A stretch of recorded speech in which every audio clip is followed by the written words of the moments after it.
नमस्कार, मैं सरस्वती विद्या मंदिर इंटर कॉलेज कानपुर हरिद्वार आचार्य हेमंत ऋषि आपको आज व्याकरण में प्रकरण वाक्य पढ़ाऊंगी। जैसा कि हम सबको विदित है कि व्याकरण के तीन मुख्य अंग होते हैं, पहला वर्ण, दूसरा शब्द और तीसरा वाक्य। इन तीनों को मिलाकर ही व्याकरण हमारा सशक्त बनता है।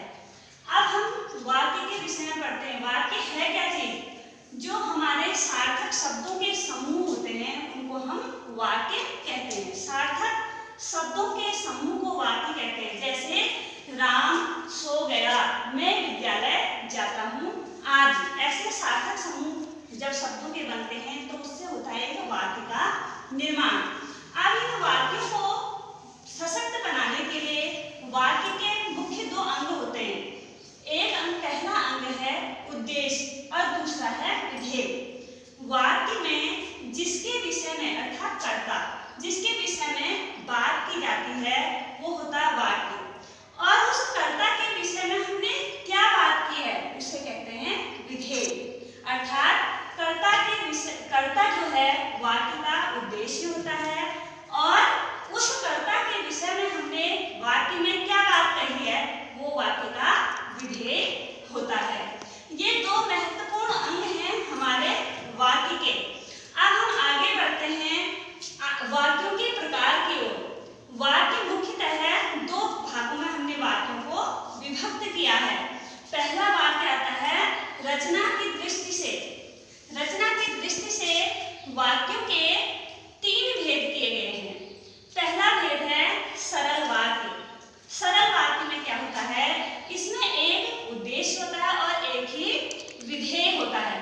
जहां पर एक उद्देश्य और एक विधेय हो उसे सरल वाक्य कहते हैं। जैसे है एक वाक्य राम सोता है। राम क्या है इसमें? राम है उद्देश्य और सोता है उसका विधेय। अर्थात हमने राम के विषय में यहाँ पर बात की तो राम होगा वाक्य का विधेय, उद्देश्य और उसका सोना हो गया विधेय। फिर दूसरा वाक्य है मिश्र वाक्य। मिश्र वाक्य क्या होता है? यह एक से अधिक उपवाक्यों के मिलने से बनता है। इसमें एक से अधिक उपवाक्य होते हैं। जैसे मैं कल गया और फिर आ गया, मैं कल गया फिर आया, मैं विद्यालय गया फिर सो गया। या एक वाक्य होता है वह कद का तो छोटा है लेकिन दौड़ता बहुत तेज है। यहाँ पे क्या है, एक से अधिक उपवाक्यों के द्वारा इस वाक्य की संरचना हो रही है और इसमें योजक चिन्हों की मदद ली जाती है। इस वाक्य में संयुक्त वाक्य में क्या होता है, संयुक्त वाक्य में एक से अधिक उपवाक्य होते हैं लेकिन वो समान स्तरीय होते हैं। एक से अधिक उपवाक्य होते हैं लेकिन उन उपवाक्यों में समान स्तर होता है उन वाक्यों का। जैसे मैं विद्यालय गया और आया, यहाँ पर समान स्तरीय योजक चिन्हों का प्रयोग हमने किया। जैसे मैं बाजार गया और सामान लेके आया, कल बारिश हुई और बर्फ भी पड़ी।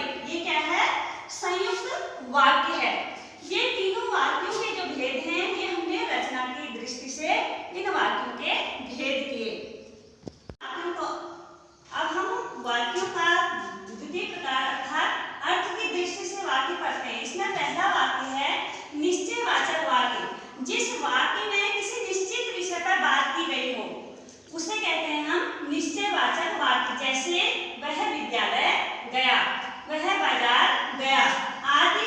क्या है ये? निश्चयवाचक वाक्य है। हमको निश्चित स्थान का पता इस वाक्य के द्वारा चल रहा है। दूसरा वाक्य है इसमें निषेधात्मक वाक्य। ऐसा वाक्य जिसको पढ़ने से हमें ज्ञात होता है कि ये चीज इसमें वर्जित कही गई, निषेध कही गई है, नहीं करना है, तो उसे कहेंगे निषेधात्मक वाक्य। जैसे